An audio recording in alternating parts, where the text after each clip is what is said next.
Bon dia, soc l'Arnau Guàrdia i durant la sessió d'avui parlarem de la temporada de resultats empresarials del segon trimestre de l'any 2017.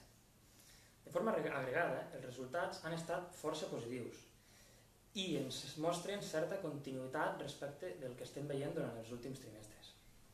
La majoria de regions i sectors reportaran resultats bastant positius, amb creixements tant en ventes com en beneficis per accions. Tot i que amb major número de sorpreses i un creixement més alt en les regions europees, fet del qual està portant els analistes a revisar a l'alça les seves estimacions. En concret, a la regió europea, el creixement de les ventes i dels beneficis per acció ha estat del 7 i del 29% respectivament, alhora que ha estat de forma homogènia entre sectors i països. Destacant també que hem tingut un excel·lent comportament en els sectors vinculats al sector petroli i al sector serveis.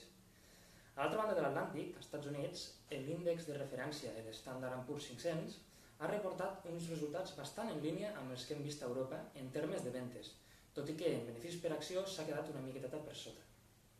Des de Caixa d'Enginyers Gestió creiem que el bon comportament en resultats empresarials s'hauria de continuar veient durant la resta dels trimestres que queden de l'any.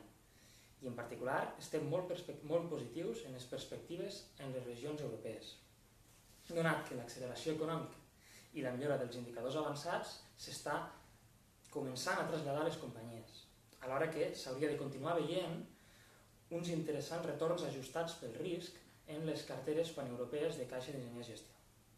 Bé, fins aquí i ens veiem la setmana que ve.